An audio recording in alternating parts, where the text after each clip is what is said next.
All right, Aneesa, Yes, ma'am. years and years ago, you said a quote that I really think if God said, all right, y'all could put some other stuff in scripture, we should put it in there. Okay. And the quote is the problem with every dysfunctional man is his mother. Do you remember when you said that? I do. And the reason, I mean, you've worked in education, so you've seen like kids, and then you done like youth ministry, so Yeah. you've seen teenagers and young adults, and then you and your husband do marriage ministry, so you see all of this play out when they become, adults. Yeah. And the problem with every dysfunctional man is his mother. And then I was driving with my husband through the hood where he's from, and I asked him, why are there so many homeless men? Hmm. I asked him, why are there so many homeless men? Older homeless men. And he said, because their mothers died. Mm. In other words, these men had basically been dependent on their mothers well into their 40s and 50s. And when mama dies, they have nothing to stand on. So they're homeless. They are, in pretty dire Yeah. conditions. What are some of the things that you have seen mamas do that mess up their sons? Well, okay. I think this is going to sting, Go for it. but I think the number one thing mothers have done to mess up their sons is not choose a high quality father. Well, well, well. It just needs to be said Yes, it does. because you're not a parent by yourself. At least that's not how it is supposed to be. And so, first things first, you didn't make that baby on your own. Nope. You needed a man. The man provided the seed, right? The man is the father, but is he a father? Mm-hmm. And so I think, choosing right when we look at who we lay down with, who we have children with, who we marry, right?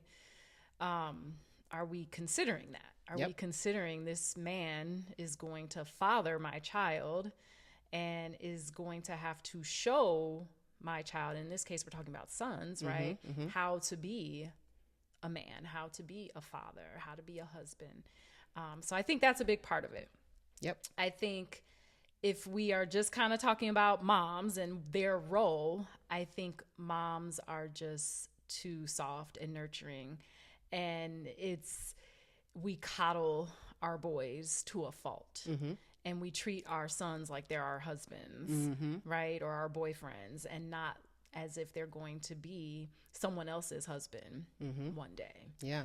right? I think years ago, I preached a sermon on Mother's Day actually, and I said that in the sermon. I said, we are not, we are not raising boys and girls. We're raising husbands and wives, and until we understand that, we are not going to be able to move differently. Yeah. Yep. You're not raising him for you. Exactly. You're raising him for what he will present to the world. Absolutely. Yeah. Yeah. So I come from, I would say, 5 generations of this dynamic, where in my family, there are maybe one or two, three solid men. Yeah. Yeah. And I have dozens of cousins in this city. We don't have high achieving men. We don't have men who own anything. Mm-hmm. We don't have men who have done the military or college or a successful trade, or they haven't taken a path to being a productive Yeah. citizen. Many are full blown delinquent, drug addiction, in and out of jail, children by multiple mothers, and they're not the head of any of those households. And mama's still like, my baby. And mama's still like, that's my baby. Mama will let him come back and live with her in his 40s and 50s. Mama blocked all growth spurts. Yeah. So those experiences that lead to a growth spurt, she blocked it because it was too uncomfortable for her to watch him be uncomfortable. Yeah. And I have seen this play out again, 5 generations of underachieving or low achieving men. And I can squarely look at the mothers and say exactly what you just outlined. Number one, you did not select a suitable father. I can squarely look at their mothers, and this is, again, my own bloodline. So I know these women, and I can see that everything you just said was something that they stings, but failed at. They failed to pick a proper father, a father who loved the Lord, who cared about training his children up in the teachings of Jesus Christ. This was not even on their radar. Yeah. They did not pick a man who had a path to being a productive person. They didn't pick a man who had family values. Like, did he want to be a father or husband, or did he just want to have sex with you? And the reason it stings is because when you have a child for a man, you're not just having your child, you're giving that man descendants. You're giving him children, grandchildren. You will share all of that with him. And I always think kind of like what the Lord told Abraham when, he had Isaac and he had Ishmael. If the descendants of the man you've chosen become a nation, what would that nation be like? Wow. And some of them might get drowned. Yeah. Like Noah did. Some of them might get exiled and oppressed and all that stuff because they just go full blown ratchet. But I look at this and I'm like, wow, I see where we as moms. Yeah.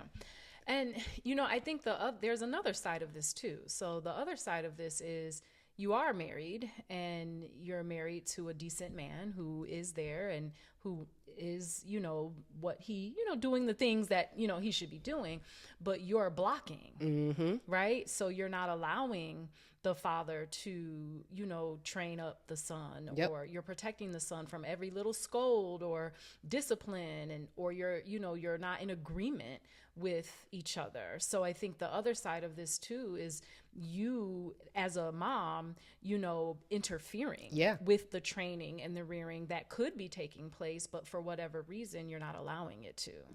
Yep, absolutely. And even if there's no father in the picture, have you been intentional about allowing another godly man to step in and sort of play that role as best as he can, considering he's not your husband? Or do you block the stand-up men, the uncles and the older cousins who are trying to show? Do you block them from correcting your son? Yeah. Right? Absolutely. I've seen that too. So how do we fix this? How do we fix it? What is it that we as mothers need to get wired in us so that we don't raise another generation of sons who are not equipped to be husbands, fathers, men, productive people? I think we have to understand our role. And I think we have to understand that the best person to train a man to be a man is another man. Right? We have a part to play, right? We are able to, show that nurturing. Our job as mothers is actually to show our sons what a wife is supposed to look like. Right. And what a mother is supposed to look like from a godly perspective. Right. So we're honoring our husbands, and we're keeping the home, and we're instructing our children, and we have a hand in discipline, but we have to get a very clear understanding of our role. And it's not to be a father. Yep. Yeah. Yeah. Yes. And trying to play that role, you're doing something that you're not built for. Yeah. So go ahead. I also think we have to get comfortable with our children being uncomfortable. We can't come to their rescue every single time they're in trouble, right? I remember you sharing a story in Bible study where you were in college and had kind of, misspent some money, right? And, called Charmaine, my mama, and was like, hey, and she was like, what? Figure it out, right? That was your figure it out moment. And you did. You figured it out. But I remember one thing you said in the Bible study that was key.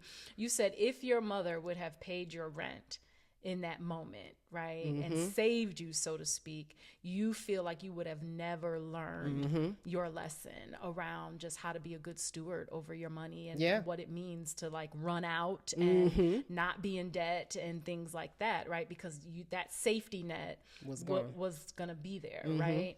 So I think we have to be comfortable with removing the safety net too. And then we have to be strategic about the things that we're training our children for. You know, as women, sometimes it can be instinctual. I don't know if that's the right word, but like natural for us to just start cleaning up and picking up and things like that, right? Like, no, you pick up your mess. You train them how to wash the dishes and take out the trash. Why am I doing all of this? Why am I doing it? You know, and so we have to sometimes even pause in our natural desire to kind of serve and nurture and allow them to learn how to be independent as well. That's what always confuses me when I hear, this is why you're the pastor, when I hear women with teenagers talking about they're tired. And they'll list all this stuff. Oh, I got to do the dishes and I got to do the floors and I got to wash the car and I got to vacuum the car. Yeah. But you got whole teenagers sitting in your house. Yeah. How are you tired? Right. I look forward to that because I'm like, oh, I get, you get help. You can outsource that to them.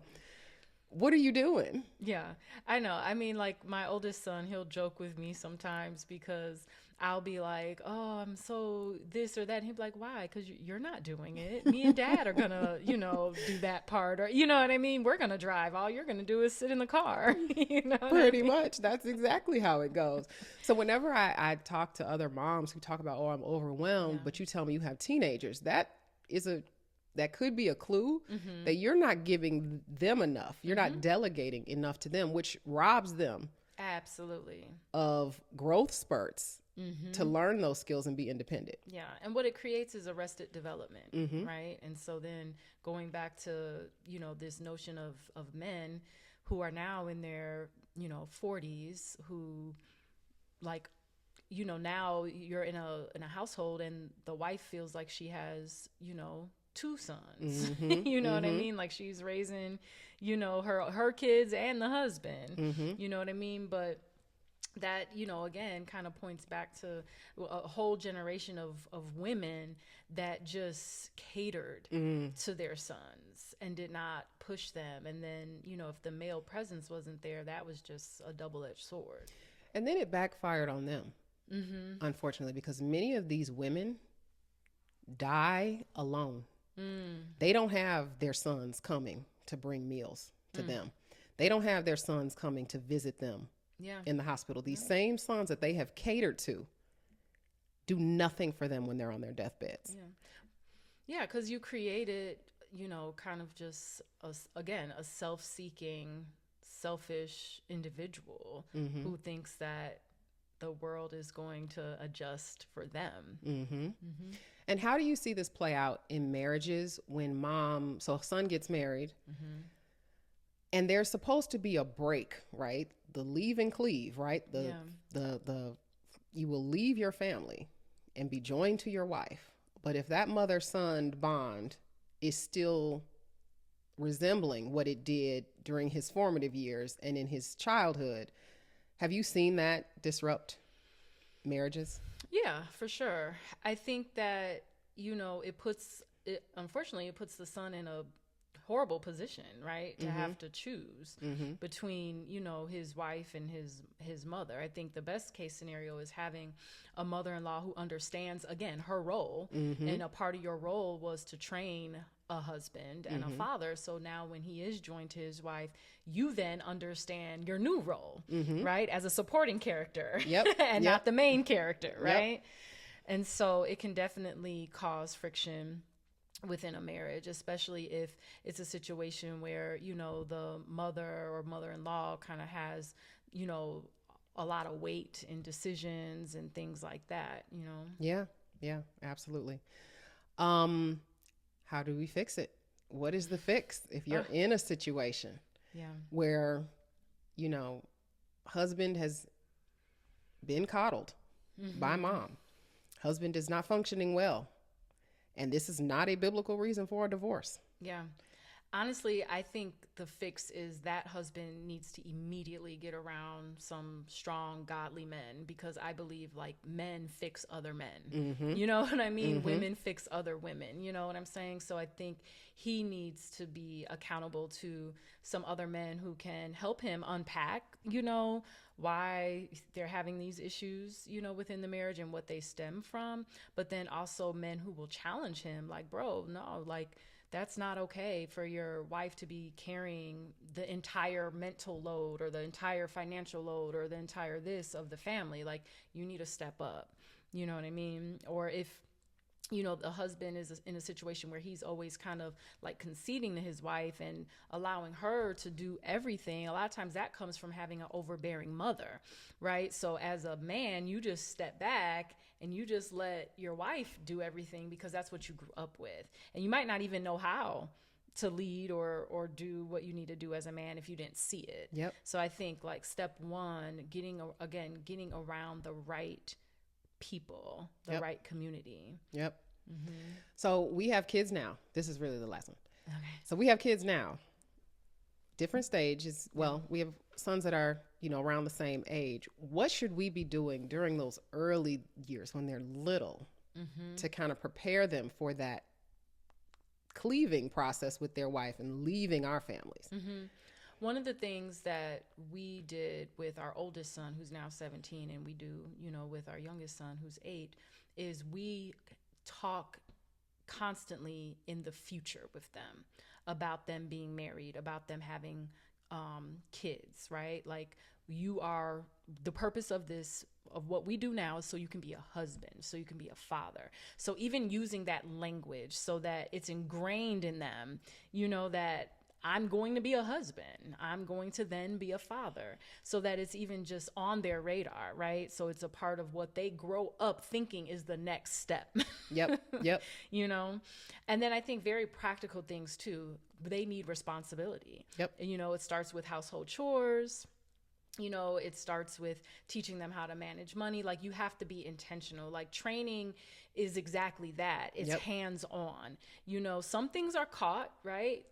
But not everything, certainly not everything. So there's certain things that you have to be very intentional, and you have to understand that they don't know what they don't know. Mm-hmm. Right? So someone had to tell us, or we had to see it, or someone had to tell us directly certain things. And so you have to also know how your child is wired too. If they're on the lazier side, you might have to create more urgency and structure for them. If they have more of an anxious personality, you're going to have to, provide opportunities for them to kind of be calm, but like they might need more structure and routine, right? Mm-hmm. And so I think, gone are the days where we could just like have kids and their latchkey. Like, that just does not work. At all. It doesn't work. Nope. Yep. And yeah. Yeah. I think the biggest thing too is at the teenage years, having even higher level responsibilities, like a job. And getting a job. Get a job. Yeah. My son has 2 jobs. Your son, he would get a third one, I bet, if you could let him. And yes, a job. I absolutely agree with you. Also being in activities, like learning how to submit to authority, learning how to be on a schedule, learning how to be responsible for something and someone other than yourself. Yep. Absolutely. Okay. There we go.